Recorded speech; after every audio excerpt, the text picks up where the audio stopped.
અમારી સમ્રાટ સમાચાર ચેનલ સબસ્ક્રાઇબ કરો, લાઇક કરો, કોમેન્ટ કરો અને જોતા રહો પળે પળના દરેક પ્રકારના સમાચારો. મારું નામ વાળા ભરતસિંહ પોપટભા, પ્રદેશ પ્રમુખ ખેડૂત કલ્યાણ સંગઠન.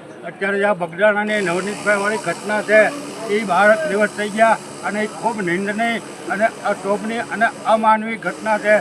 એને અમે સખત શબ્દોમાં વખાણી કાઢીએ છીએ અને 12 દિવસથી સતત આ સમાજના જે લોકો છે, એમાં ખાસ કરીને કોઈ સમાજના જે આગેવાનો છે સરકારમાં જ બેઠેલા છે, પછી ભાઈશ્રી હીરાભાઈ હોય કે પછી શિવાભાઈ હોય કે ગૌતમભાઈ હોય કે વગેરે કોંગ્રેસ પક્ષના આપના ધારાસભ્યો બીજી જ્ઞાતિના હતા, સુશીલભાઈ વાઘાણી હોય કે પછી બીજા ધારાસભ્યો માજી પણ બધા જે આવીને આને એક ખુલ્લું સમર્થન આપ્યું છે. એટલે સરકારને આમાં ક્યાંક ને ક્યાંક મિલી ભગત છે અને સરકારના ઈશારે એક હાવ દીવા જેવી વાત છે કે એક ફોન બધાને બતાવી દે. એ ઘટનાનો જે ફોન છે વાયરલ થયેલો છે એને લોકોએ જ વાયરલ કરેલો છે. જે હોય છે હું તો હું આવી જાઉં અને બીજા જે આવી જાય એ ફોન વાયરલ બતાવી દે. એટલે આખો મુદ્દો બચી ગયેલો છે. પણ આ સરકારના ઈશારે નથી બતાવતા, ક્યાં માટે નથી બતાવતા. આ તો બહુ સારી વાત કહેવાય કે એવડો મોટો સમાજ અને અડધી સરકાર હચમચી જાય એટલા ધારાસભ્યો ગયા ત્યારે મુખ્યમંત્રીએ અદબવાળી એસઆઈટીની રચના કરી. એને અમે સખત શબ્દોમાં વખોડી કાઢીએ છીએ. ગૃહમંત્રીમાં તાકાત હોય તો અત્યારે ને અત્યારે ખાલી ફોનનો રેકોર્ડ બનાવી દે. હું આવું તો હું આવી જાઉં, હીરાભાઈ તો હીરાભાઈ આવી જાય, પરસોત્તમભાઈ પણ જે હોય તેવી શક્તિ છે જે હોય અમને રેકોર્ડિંગ બતાવી દો ને એટલે વાર. બાકી સૌથી હારામાં હારી 12 દિવસની અંદર વધારેમાં વધારે સૌથી સારું નિવેદન કોઈએ જો ઠપકાર્યું હોય તો એ કાલ પરસોત્તમભાઈ સોલંકીએ ગાંધીનગરમાં કીધું કે જ્યારે મીડિયાએ પૂછ્યું ત્યારે મેં રાત્રે જોયું અને સાંભળ્યું કે જો સરકાર તમને ન્યાય નહીં આપે તો તમે શું કરો. ત્યારે આવ જ એનું નામ કહેવાય. પરસોત્તમભાઈ કીધું સરકાર નહીં આપે તો અમે લડી લે, ન્યાય અમે મેળવી દઉં.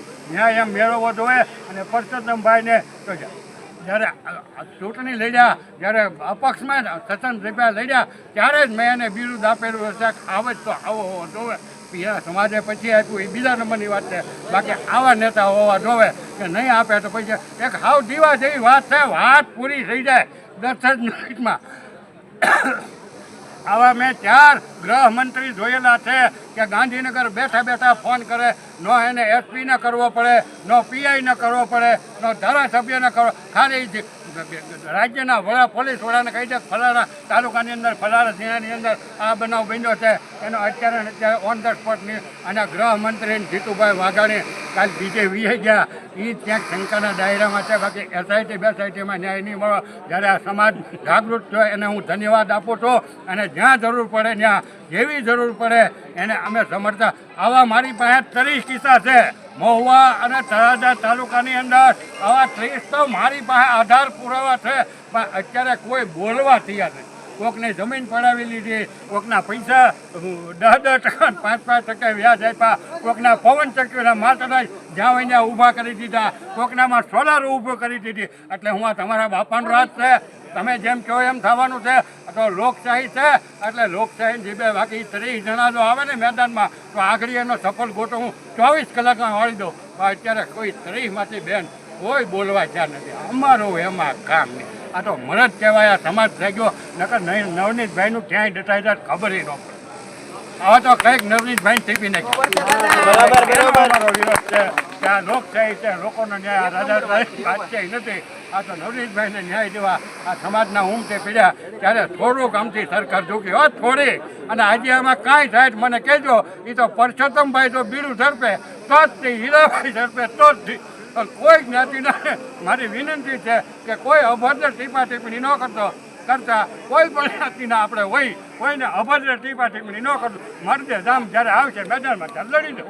અને નહીં સરકાર ન્યાય આપે તો હબા હબી ખેંચતા આપણને ક્યાં નથી.